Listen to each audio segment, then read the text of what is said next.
Over here, Bud. Over here. My name is Artemus, and I'm here to tell you that it's time for the enchanted Tiki Bird's tropical serenade. We are now conducting our final systems check.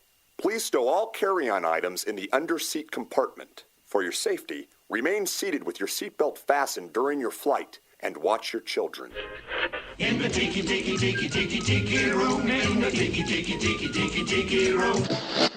Okay, folks, look, the show is all the way across town, but I got you a really fast car. To the car! Okay, wait, it's out in the alley. Hey, guys! Guys? WDW Radio, your information station. Hello, my friends, and welcome to the WDW Radio Show, your Walt Disney World information station. I am your host, Lou Mongello, and this is show number 234 for the week of August 7th, 2011. If you've ever stayed in a Walt Disney World resort before, you undoubtedly know my next guest very well. She is the person who welcomes you to Disney and helps kick off your vacation with her list of must-sees and must-dos at Disney. She is, of course, known simply as Stacy, and she's my guest this week in a fun interview about her journey, role, and some funny stories along the way. I'll then have a few announcements before playing more of your voicemails at the end of the show, so sit back, relax, and enjoy this week's episode of the WDW Radio Show.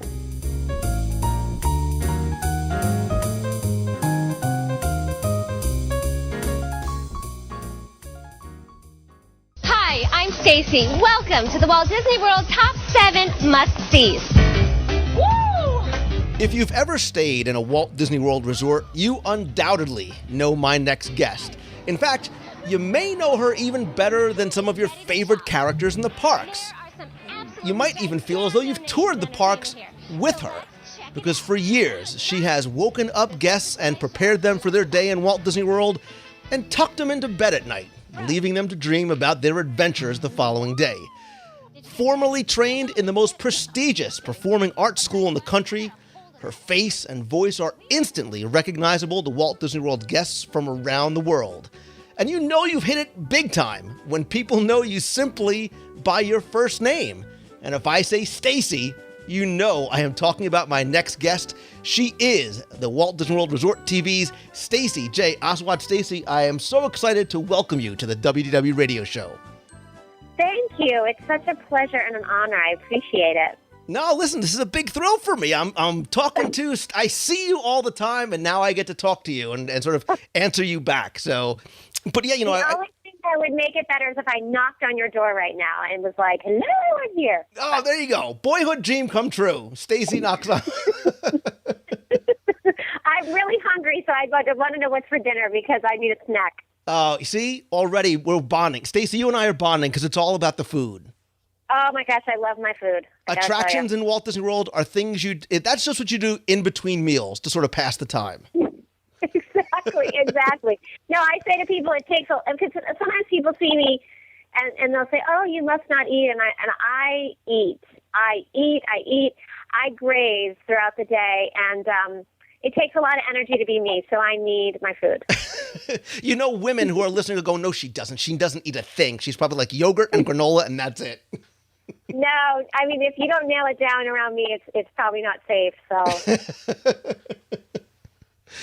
well, listen, before we get into you becoming simply Stacy, your career and sort of your dreams of being in show business started very early on, and like I alluded to, you started very young and with performing, and you eventually go on to being formally trained. Can you tell us a little bit about some of your early starts in showbiz? Because you had a very sort of different career and different career paths, and sort of obviously where you went to school.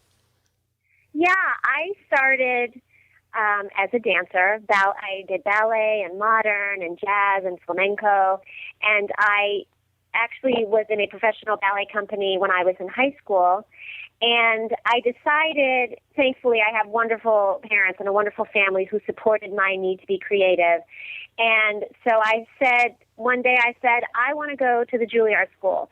And it never really occurred to me that I wouldn't get to go. I didn't, thankfully at the time, understand the whole audition process, and people sometimes get accepted and some get rejected. So it just sort of, that's kind of how I am too. I put something in my mind that this is what's going to happen, and I'm doing it, and it doesn't even occur to me that I won't get to. So I trained really hard, and I went to the audition, and then thankfully I got accepted to Juilliard.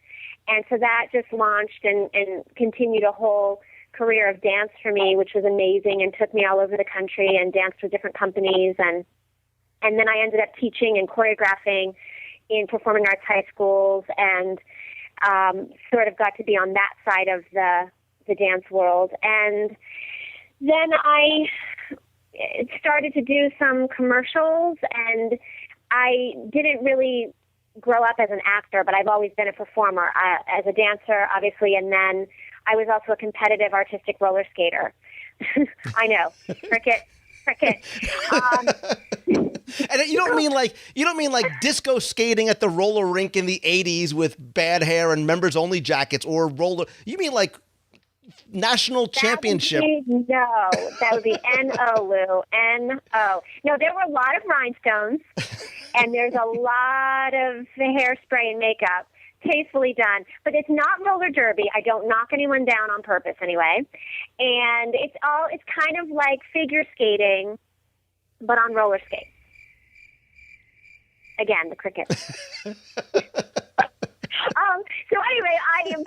I was a competitive skater at different times in my life, and then I started doing commercials, and I ended up going on this fateful audition in Atlanta for Disney. I was actually going for an infomercial, I think some Time Warner something or other music collection, the many that they have, and I ended up getting put on tape for the Top 7 Must-Sees campaign, and I was supposed to go back to Atlanta the next day to do that, but since I lived in Charlotte, it was like an 8-hour round-trip adventure, so they said, we'll just put you on tape today instead of you coming back tomorrow.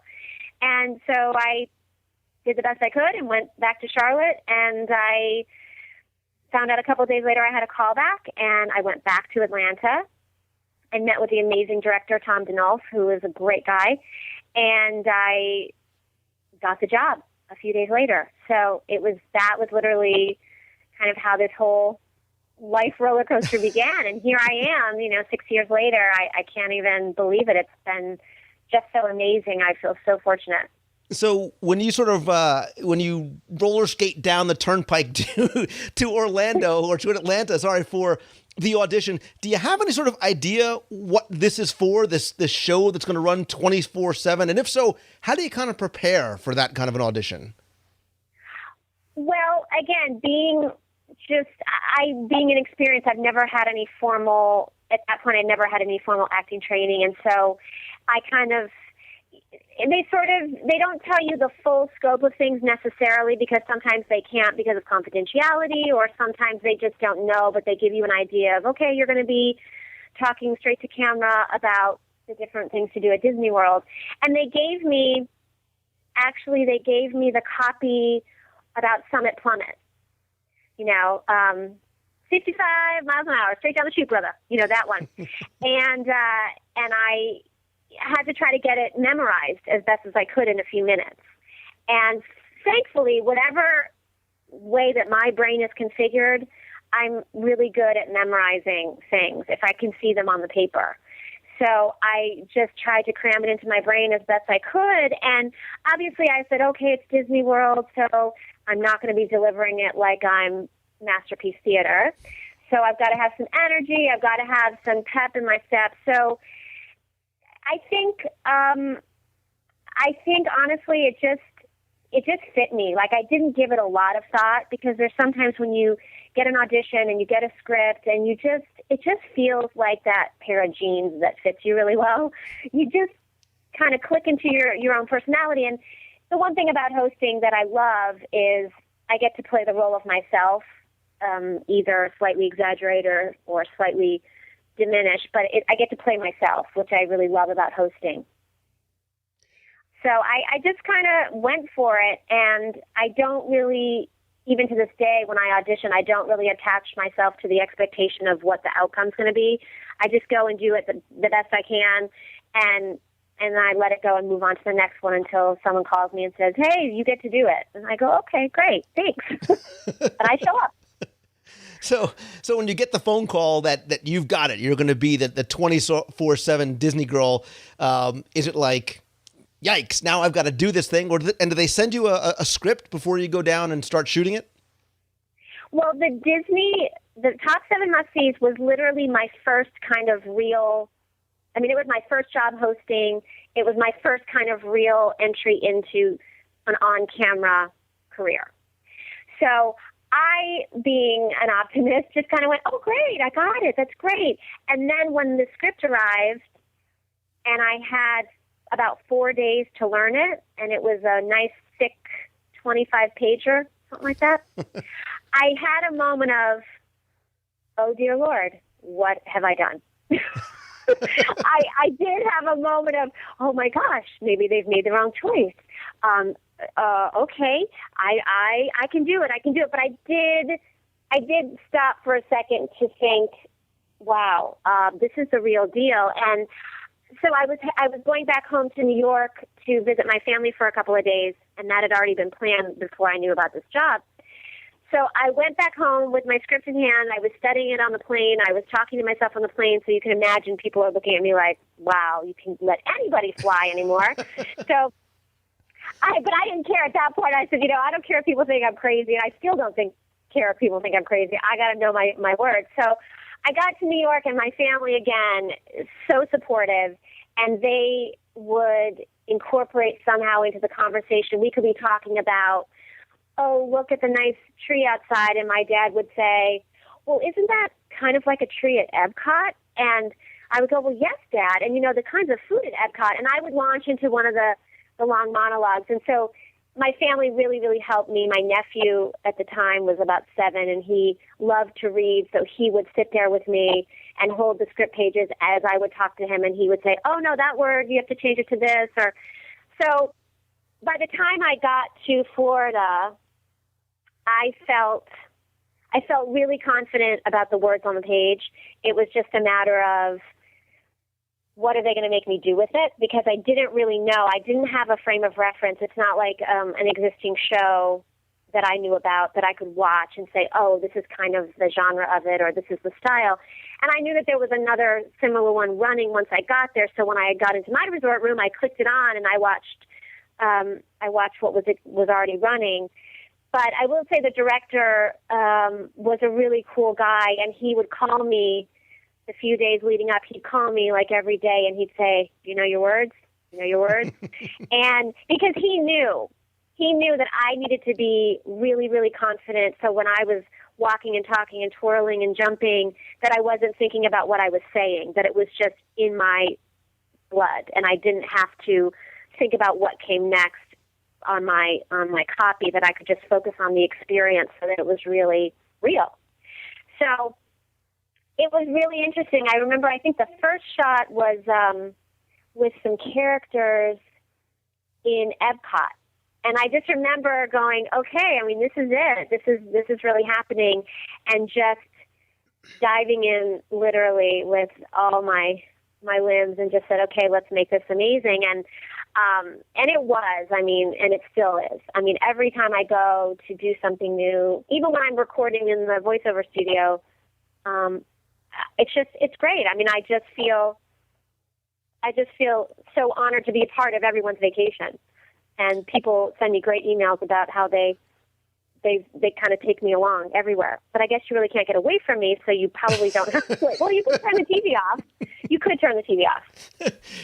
And I mean this in the best way. You can't escape Stacy even if you tried, because as soon as you turn that TV But, you're talking about that first shot, and obviously I'm sure there were jitters, but it always seems very natural. It seems very organic. And that's why I asked you about a script, because it seems as though it's just Stacy being Stacy. I mean, did you find that as the days went on, you became more comfortable and more sort of Stacy-ish? I mean, you sort of found your groove, or did they sort of give you direction about how to sort of portray Stacy?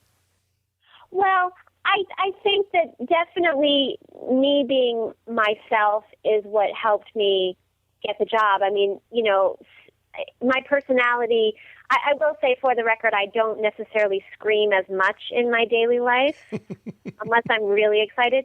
But, people think I scream all the time, and I don't scream all the time. I just scream some of the time.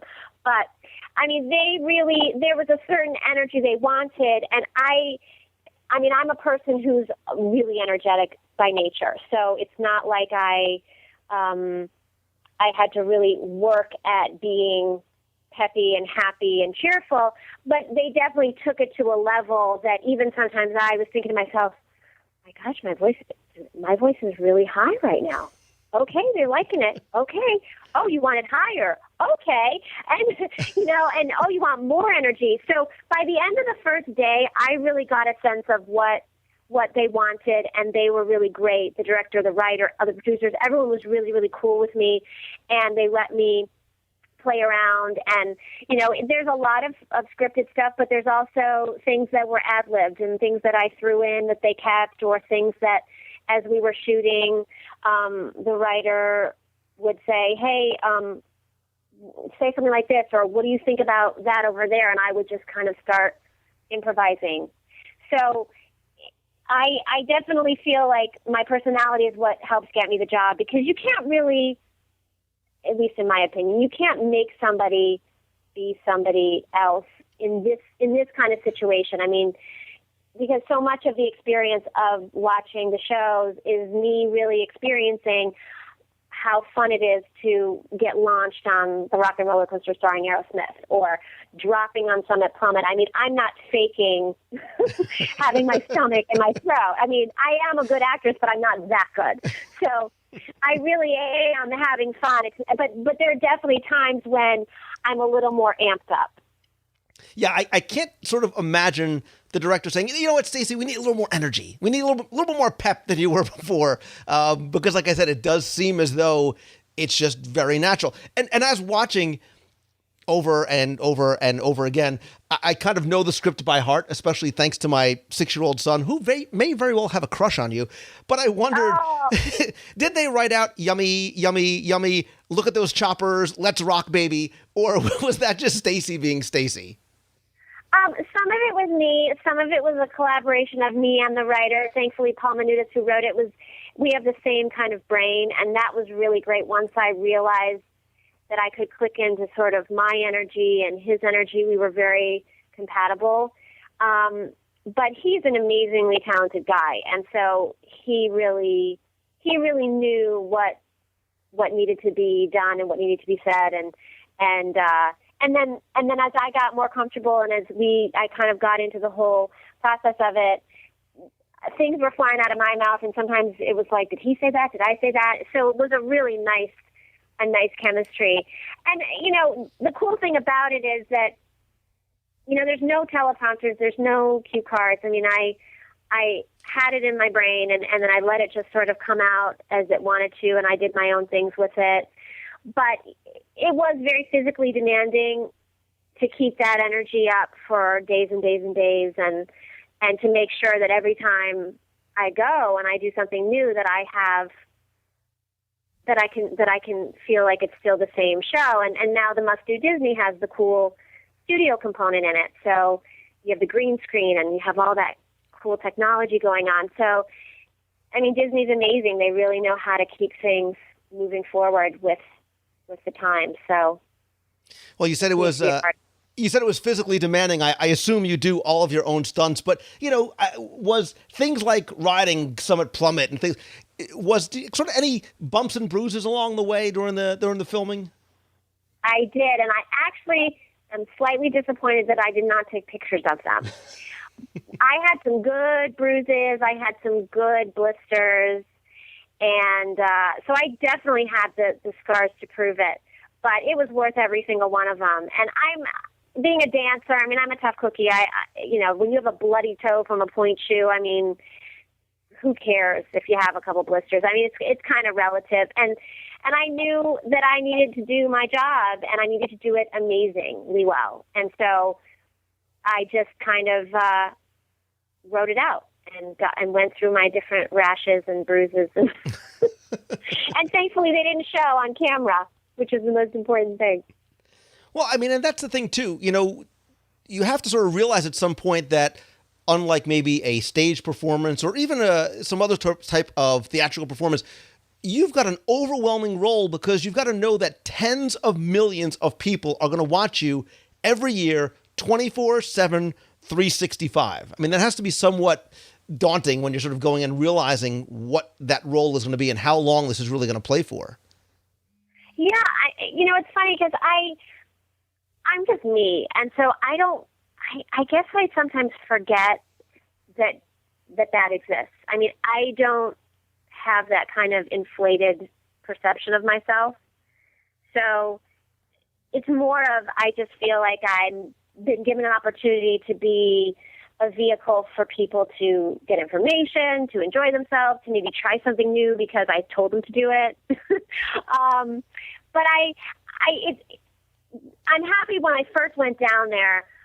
I had never been to Walt Disney World myself prior to that. And so at the time, I wasn't thinking about, oh my gosh, millions of people are going to see me. I really wasn't thinking about that. It's the same kind of thing when I got accepted to Juilliard. I didn't really think, oh my gosh, thousands of people got rejected and I got accepted. I didn't even really think about that. I just thought, I'm getting to go here, and now I'm getting to graduate from here, and I'm getting to study and do all these amazing things. It's sort of after the fact that when people have a reaction like, oh, you went to Juilliard, or oh, you're the Disney girl, that I kind of go, oh yeah, I guess that's sort of something, right? But I kind of just stay a little more, I don't know. Am I answering the question? Yeah, absolutely. And, I was sort of half joking when I talked about my son sort of having a crush on you, because I think he is not alone. And if you sort of pay attention to discussions online, people are like, oh my God, I love Stacy. I'm sure there's a lot of wives who are jealous of their husbands who are like, we're keeping Stacy on all night. Between you and the Appliance Direct guy, you guys basically own the TV stations there. But, I'm sure you've got to get that too, sort of. Now you have this other role, and people feel as though they know you from watching you and sort of feeling so familiar with you. Well, I think it's cool. I mean, I'm recently on Facebook, and people have been so lovely about how I affect their experience and just how they think I'm so warm and welcoming, and they sometimes forget the certain aspects of the vacation, but they always remember me, and they go on YouTube and they watch me because they miss it. And it's really, really, it's so sweet, and that means so much to me. I have the most amazing fan base in the world. I mean, people are really, really kind. Of course, there's always the people that find me annoying, and that's fine, because who isn't annoying sometimes? So anyway, but everyone's entitled to their opinion, and as a performer, I don't really focus on it. It doesn't, the negativity or people thinking one thing about me, that's just part of me being in this business. And so, they can do what they want to do, and I'm going to keep doing what I do. And thankfully there's a remote control. So I don't think of it as negativity. Stacy is the It's a Small World of the Disney community. You love her, and you're like, oh, it's Stacy again. I'm hearing Stacy in my voice. Yes, I like the people that think I'm so annoying, though, but they know the show by heart. And I'm thinking, you know the show. You got to watch it a lot of times to catch every little word. So it's kind of like that weird backward compliment, I think. But I love getting great comments and emails from people. And I do a charity thing on my website, StacyJAswad.com. I'm hugely involved in animal advocacy, and people make donations for a headshot, and I personally autograph it and personalize it to whomever. And then they make a $20 donation, and I give all of that money to various charities for animals, especially some environmental as well. But it's really important for me to take care of our animals and to take care of our planet. So that's kind of my way of saying thank you for being a fan, and here's something for you to have. And people are really, really gracious and generous about wanting to help animals and help the planet. So In general, I feel like in my own way, my small way, that I'm trying to do something and give back, because I've been extremely fortunate and I don't take it for granted for a moment. And so I feel like it's my obligation to help something or someone else. I think it's great that you have such a wonderful charitable aspect to what you do, in addition to sort of the joy that you give to people as well. And I'm certainly going to link to your site and all of your social stuff in this week's show notes. And I'm sure you get donations and compliments, probably a few marriage proposals here and there via email and Facebook. There's got to be at least one. Somebody had to have emailed me like, Stacy, I've watched you hours and hours on end. Please. Well, I think Disney did a great job of making me appearing but not threatening. It's like, and the goal is not for me to steal anybody's mate, but that's not who I am. My gosh, my parents would spank me. But that's not the goal. And I think that it's like I think it may become. Well, I did have a couple of people along the way kind of do that. Oh, are you planning to be such and such anytime soon? Well, if you are, I could show you around, like that kind of stuff. But it's kind of subtle. It's not, please, marry me at such and such a time. Subtle but creepy. So I get it. Now you've opened Pandora's box, Lou. They're coming. Uh-oh. I promise I will not post your home address anywhere unless they make a big enough donation. I will forward those inquiries to you. I'll say that Lou is handling my personal affairs. I am going to handle your dating schedule. So. Oh my goodness! All right, let's get off the dating of Stacy. Here come the softball questions. Here come the real easy softball questions about Disney that I have to ask you. Ready? Okay. Favorite attraction? Favorite attraction? Well, are all of the attractions listening? Because one of them's going to I don't want them to get offended, but. It's like picking a favorite child. You know you have one, but you just don't want to say it, but it's okay. You're among friends and creepy guys that want to date you. I know. I love the Rock and Roller Coaster starring Aerosmith. Because seriously, I do love rock music and I love roller coasters. So it's like the perfect bite of food in one place. Oh, perfect. I was waiting for you to give me a Let's Rock Baby or one of those things, but that's all right. We'll go on. Born to rock, baby. There you go. All right. Stacy, favorite resort. Not that people should camp out there looking for you, but your favorite resort on property. Favorite resort that I'm not presently at is, well, gosh. Okay, here's my Switzerland diplomacy. Ready? So Grand Floridian is just absolutely an icon. It's just absolutely, when you think about it, oh my gosh, that's so beautiful. But it was cool. I've stayed at just about all of them. And how much do you love having your own African savanna outside your room at the Animal Kingdom Lodge? But when I stay on the boardwalk at the Yacht Club or the Beach Club, I can get a homemade Reese's peanut butter cup. Well, it's not Reese's, a homemade Disney peanut butter cup anytime I want.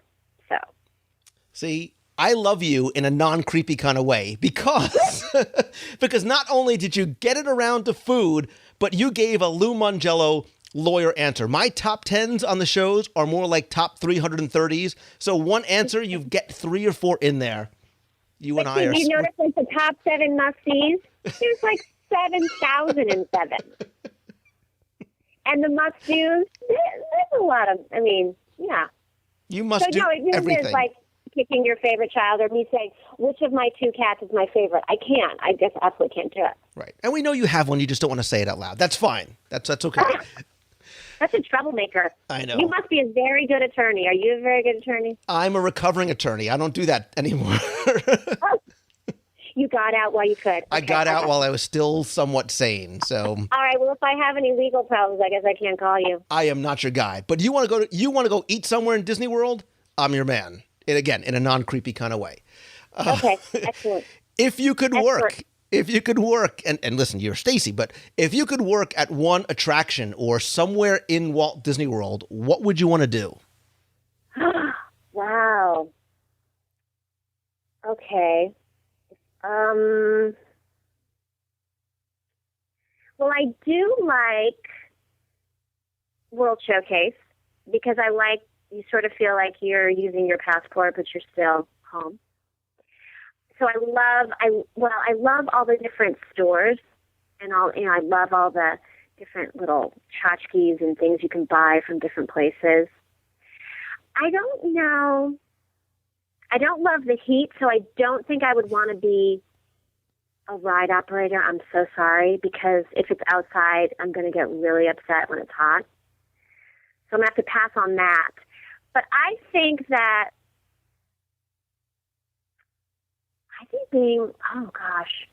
I think I would just want to live in the Magic Castle, like set up my home in the Magic Castle. Can I do that? Sure. StacyJaswad.com home base, Cinderella Castle. Why not? That's a really hard question. What would you do? Well, how much time do you have? Because I'll give you the lawyer answer. I would want to do something where I could interact with guests and help them enjoy and appreciate the parks more. So like a tour guide, something where I wasn't sort of confined to a script, where I could sort of interact with them sort of one-on-one or in small groups and do things with them to sort of enjoy and explore and appreciate the parks and hopefully be somewhere around food. So, well, I think what I would do, actually, Lou, I would be the host of the must-dos at Disney. Dreams really do come true. I would just, and I have like the best job because I get to do everything and go everywhere, and I get to talk about it and I get to play with the characters, and they're so fun. I love dancing with them and running around with them and talking to them, and they're so amazing. All right, so most important question, and choose wisely, Stacey. Your favorite... Oh my gosh, is this for the trip to Hawaii? This is it. This is for the one to Aulani. You and a listener will have a week vacation in Aulani. What is your favorite restaurant in Walt Disney World? Oh, see... And look, if it's Pecos you are Bills... not a nice man.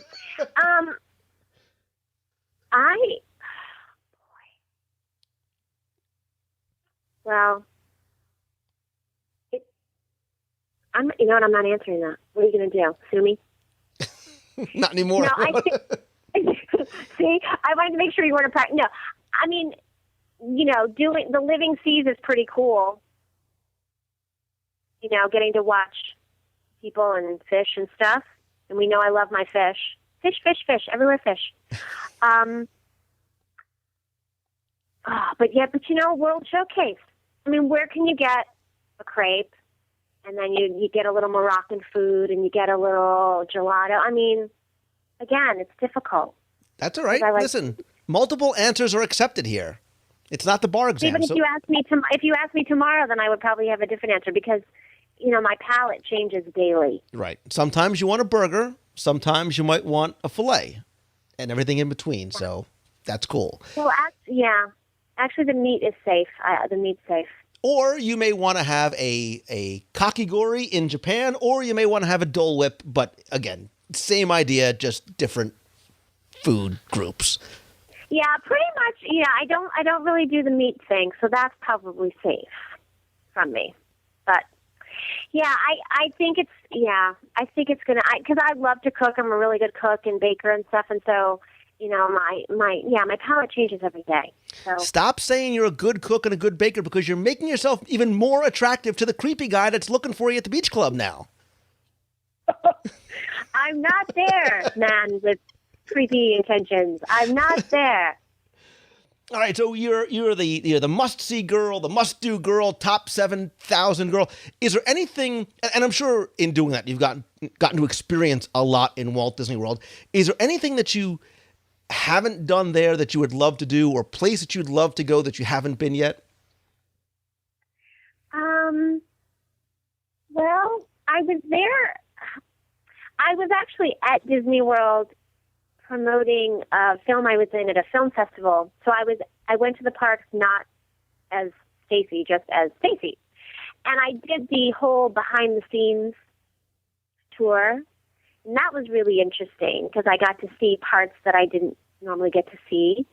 But the cool thing is that I get to be everywhere and do everything, and I get to ride stuff over and over again, depending on what we need to do. And so now I find, actually, like I went to Disneyland not too long ago, and I rode one ride, and then I got off, and it was like, well, can I ride that again? It's like, really? I got 3 more in me here. Can I, so that was kind of weird because when I go to any kind of an amusement park, it's like, I'm used to riding things multiple times. So, but I feel like I really have gotten to do the best of the best. I mean, I don't do a lot of I don't really do the kid rides, even though I'm as tall as a small child. I don't really do the kid stuff. I don't spend a lot of time on the kiddie rides. I'll leave those to the professionals. Gotcha. And so you've come back. You've done you did an update a couple of years ago. Any plans maybe for future updates? We need more Stacy. Stacy.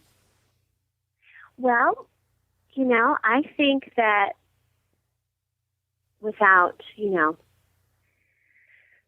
destroying the magic, Lou, I think that it's safe to say that I'll be around for a little while. That's what we wanted to hear. And listen, just a friendly suggestion for future updates, a little more peppy, a little more energy. Stop phoning it in. Oh, yeah, okay. I will. I'll zip it up a little. Yeah, I know. I'm getting a little low key. I will. I'll try to zing it up a little for you. Well, Stacey, you truly are living the dream. Your dreams have come true from the child performing at home to going to Juilliard, and now you are forever going to be known as the Disney girl, and that is a good thing. But you do have lots of other projects going on, again, in addition to your wonderful philanthropic work with animal cruelty and homelessness. They can find out everything that you do, not everywhere that you are, at Stacey J. Aswad. I'll put a link to that in this week's show notes, as well as all your social stuff. You've got Twitter and Facebook and YouTube and lots more going on. Yeah, please come to my Facebook page. It's Stacey J. Aswad Host, and I'd love to say hi to people. I answer everything, and I love to meet all my fans. So come on over and like me, in quotes. Everybody likes Stacey. Now you can officially like her on Facebook. So. Yay, we can make it official. You can be Stacey's BFF just by clicking the like button. Yay! I love it. Yes, I'm recently on Facebook, and it's been really nice. People have really come, and they seem very happy to have found me because I wasn't on for a long time, but I have been on for the last few months. So we're working on growing the numbers and getting more people connecting with each other, and it's fun because one day we had a whole conversation about what people's favorite confections were on Main Street, and that was really fun. So sometimes we have topics where people will divulge their deep information and secrets about what they like or what they've done, and so it's cool. And again, you always bring it back to food. This is just one of the many reasons, Stacey J. Aswad, that we just like you. We love you. Again, non-creepy kind of way. But I want to direct people over so that they can like you and friend you and follow you in all those different kind of ways. And I want to thank you not only for your time tonight. I couldn't think of a better way to spend my Friday evening than with Stacey J. Aswad, but also for your time for the article that we did in Celebrations Magazine. I want to encourage people to go and check out issue 18 of Celebrations Magazine. We have a great interview with Stacey there as well. Find out a little bit more about her, not necessarily where she is at this exact moment. That is true. That is true, Lou. Thank you very much. Yes, thank you so much. This was such a pleasure, and thanks to everybody out there for listening. Chomp, chomp. And it's a lot like going to the real Africa, but without all the malaria shots and stuff. Woo! We're four-wheeling now, baby. I love the giraffe vehicle. I see giraffe over too. Let me just fix my... Come with me. Crispy, burning, windy. I'm on the top of the world!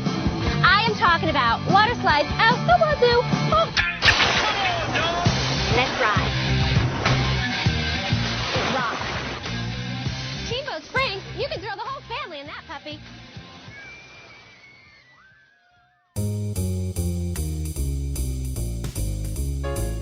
That's going to do it for this week's show. Thanks so much for taking the time and tuning in this and every week. Thanks again to my special guest, Stacey J. Oswald. I'm going to put links to all Stacey's websites and information and Twitter and Facebook in this week's show notes over at WDWRadio.com. There you can also comment on this week's show by clicking on the podcast link and clicking on show number 234. You can also contact me by emailing me at lou@WDWRadio.com or be heard on the air by calling the voicemail toll-free 888-703-2171 with a question, comment, or just saying hello from the parks. And while you're on the website, be sure to explore all the different ways that you can get some Disney magic delivered anytime, anywhere, including my audio tours of the Magic Kingdom on CD or download, my Walt Disney World trivia books, iPhone apps, including the free WDW Radio app and the all-new Walt Disney World Trivia app. And on the site or on iTunes, you can check out all of our back episodes of the show, our daily blog posts with lots of great new contributors, new contests, photo galleries, some new videos coming very, very soon, and more. Also, be sure to watch our live video broadcast and chat every Wednesday night at 7:30 p.m. Eastern at WDWNewscast.com.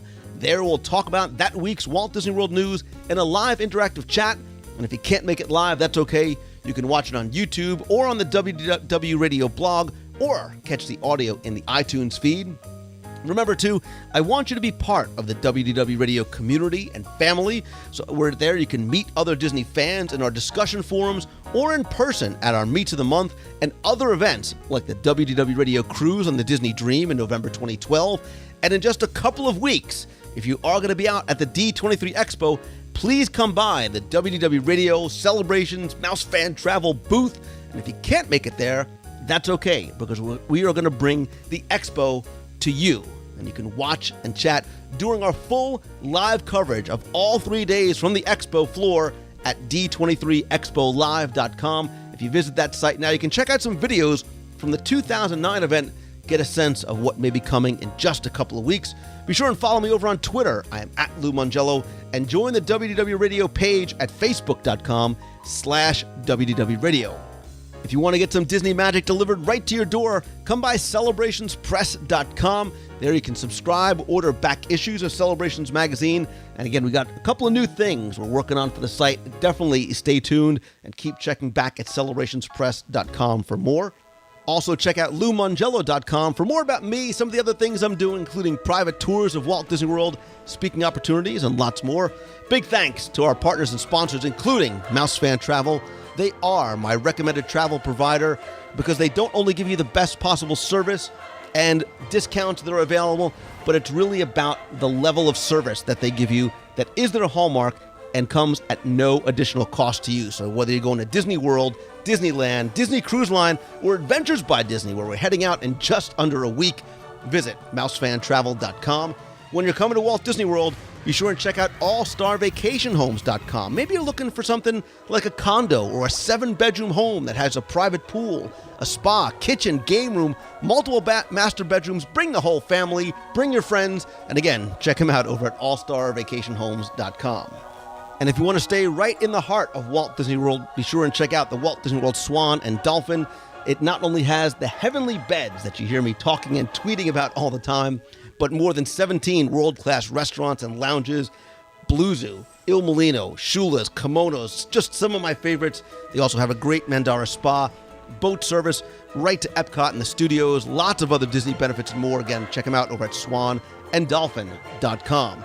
That is going to do it for this week's show. Lots going on that I'm going to share with you over the next couple of weeks, including coverage from our Adventures by Disney and the D23 Expo. As always, my friends, and you are my friends, whether we have met yet or not, I promise you that. If you like the show, all I ask is that you please help spread the word. Let others know about it. Tweet out that you're listening. Share it on Facebook or Google+. And please come by iTunes. Rate and review the show and the WDW Radio apps over in the iTunes store.